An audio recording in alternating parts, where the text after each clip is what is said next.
Assalamualaikum, selamat pagi anak-anak. Gimana nih kabar kalian semua? Baik, Bu. Baik ya, Alhamdulillah. Ibu berharap juga kalian sehat selalu dan bisa menjaga kesehatannya sebaik mungkin. Masih semangat kan dalam mengikuti pembelajaran kita pada hari ini?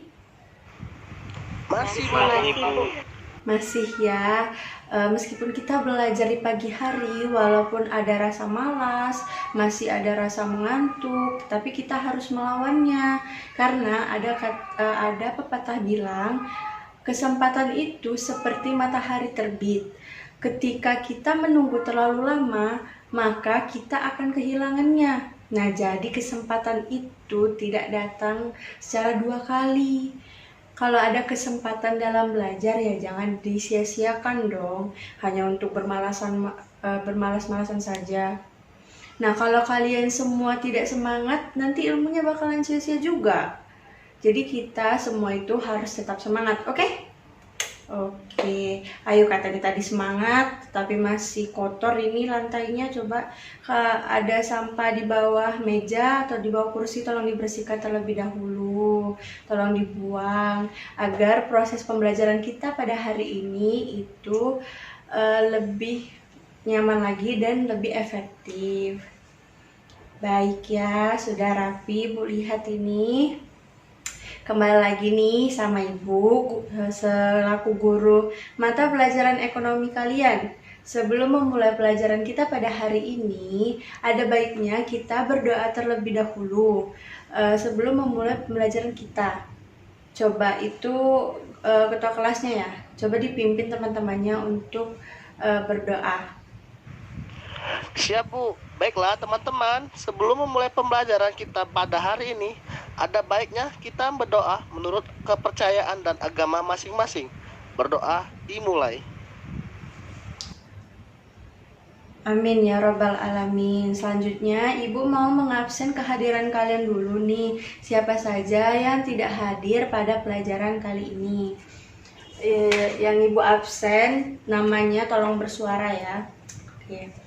Andrean, Hadir, Bu. Apriansyah, Hadir, Bu. oke. Tisa, Hadir, Bu. Nurhasana. Hadir, Bu. Oke, baik. Alhamdulillah kalian semua hadir pada pelajaran kita hari ini. Selama pembelajaran ini berlangsung, ada beberapa aturan yang telah Ibu tetapkan yang harus kalian ikuti. Yang pertama, semuanya itu harus kondusif dan memperhatikan Ibu saat menjelaskan materi. Yang kedua, setiap anak dapat menjawab pertanyaan dari Ibu akan mendapatkan poin 20. Jadi apapun bentuk pertanyaannya, silahkan kalian boleh menjawab dan bakalan mendapatkan poin 20 tersebut. Yang ketiga, jika ada pertanyaan yang ingin kalian tanyakan, boleh mengangkatkan tangannya untuk bertanya. Oke ya, hari ini kita akan mempelajari materi tentang menganalisis peran pelaku ekonomi dalam kegiatan ekonomi. Adapun tujuan dari pembelajaran ini yaitu yang pertama, siswa dapat menjelaskan pengertian produksi. Yang kedua, siswa dapat mengidentifikasi faktor-faktor produksi. Dan yang ketiga, siswa dapat mendeskripsikan teori perilaku produsen. Oke, coba perhatikan gambar yang ada di samping Ibu ini. Apakah ada yang tahu maksud dari gambar ini apa? Yaitu coba Tisa. Jadi gambaran itu adalah gambar yang menunjukkan sekumpulan orang sedang memproduksi, Bu.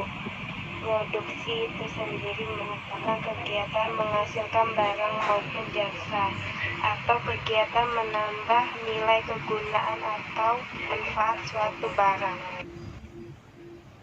Iya benar ya apa yang dikatakan Tisa. Gambar yang di samping Ibu ini adalah gambar yang menunjukkan sekumpulan orang yang sedang melakukan produksi. Nah, produksi itu merupakan kegiatan yang menghasilkan barang maupun jasa, ataupun kegiatan yang menambahkan nilai kegunaan atau manfaat suatu barang itu tersendiri. Nah, adapun di dalam buku Manajemen Operasi Produksi tahun 2020, menurut Andi Wijaya dan kawan-kawan, produksi adalah menghasilkan sesuatu baik berbentuk barang maupun jasa dalam suatu periode waktu dan memiliki nilai tambah bagi perusahaan. Nah, produksi ini juga bisa disebut sebagai proses penciptaan barang dan jasa. Barang dan jasa itu sendiri sering diperjualbelikan untuk dikonsumsi oleh masyarakat. Selain itu juga barang dan jasa itu merupakan hasil keluaran dari kegiatan operasi produksi. Nah, selanjutnya itu faktor-faktor produksi. Apakah ada yang tahu apa itu faktor produksi? Ibu mau tunjuk aja nih, siapa ya? Itu tuh, cewek yang lagi ngelamun. Siapa namanya itu? Ana ya? Oke, coba. Apa itu faktor produksi? Baik Bu, faktor produksi adalah input yang dibutuhkan untuk menghasilkan barang atau jasa konsumen. Oke, benar ya, tapi kurang lengkap jawabannya nih. Jadi, faktor produksi itu adalah input yang dibutuhkan untuk menghasilkan barang atau jasa konsumen. Nah, mereka digunakan dalam berbagai kombinasi untuk menciptakan produk. Perlu kalian tahu juga bahwa faktor-faktor produksi tidak hanya berhubungan dengan bahan mentah saja maupun sebaliknya, melainkan faktor-faktor produksi digunakan dalam produksi tetapi biasanya tidak menjadi bagian dari produk dan tidak diubah oleh proses produksi. Nah, adapun dua jenis faktor produksi utama yaitu faktor primer dan sekunder.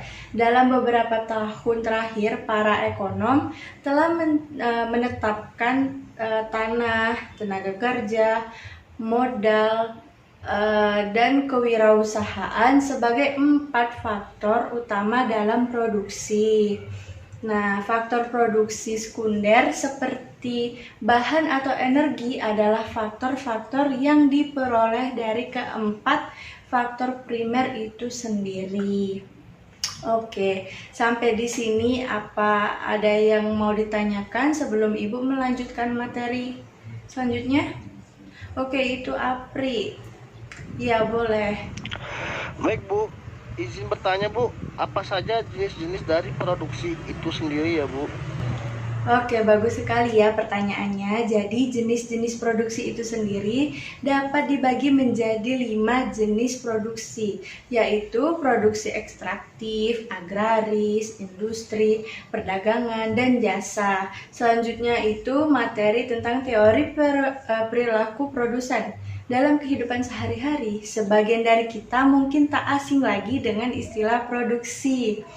Nah, teori perilaku produsen ini menjelaskan prinsip produsen untuk menerapkan efisiensi dan memperoleh laba maksimum dalam kegiatan produksi yang dilakukan. Berdasarkan prinsip tersebut, produsen memutuskan akan mengambil beberapa keputusan yang mendukung tujuannya. Oke, ini Ibu ada lembar soal untuk kalian kerjakan. Ibu kasih waktu 10 menit untuk menjawab dan dikumpulkan lagi. Tolong ketua kelas dibagikan ya. Oke.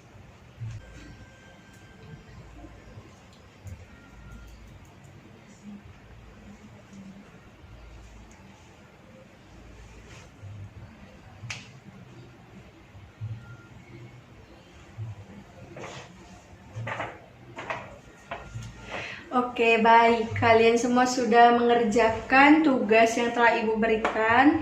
Sebelumnya, Ibu mau tanya nih, bagaimana? Apakah ada yang kalian belum mengerti dari materi yang telah Ibu jelaskan? Mengerti Bu.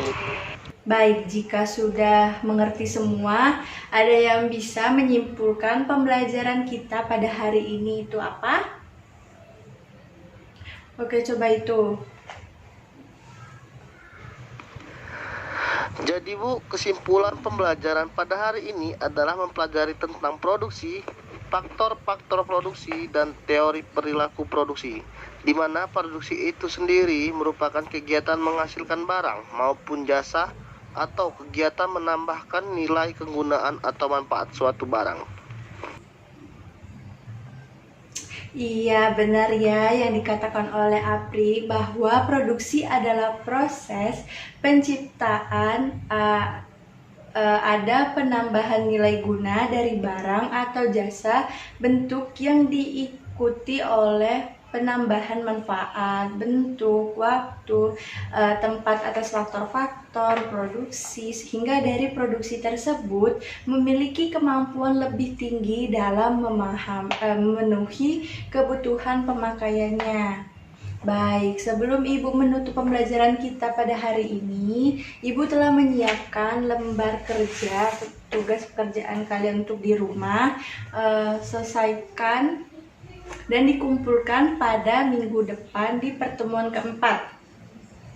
Dan di minggu keempat kita akan membahas materi tentang terbentuknya keseimbangan pasar. Kalian pelajari, kalian baca, pahami juga. Nanti di pertemuan berikutnya jika ada pertanyaan yang ingin kalian tanyakan tentang materi itu, boleh kalian tanyakan.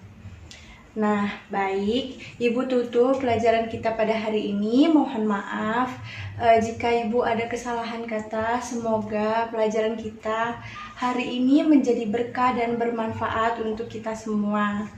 Oke, Ibu akhiri ya. Wassalamualaikum warahmatullahi wabarakatuh. Selamat melanjutkan mata pelajaran berikutnya dan sampai jumpa di minggu depan.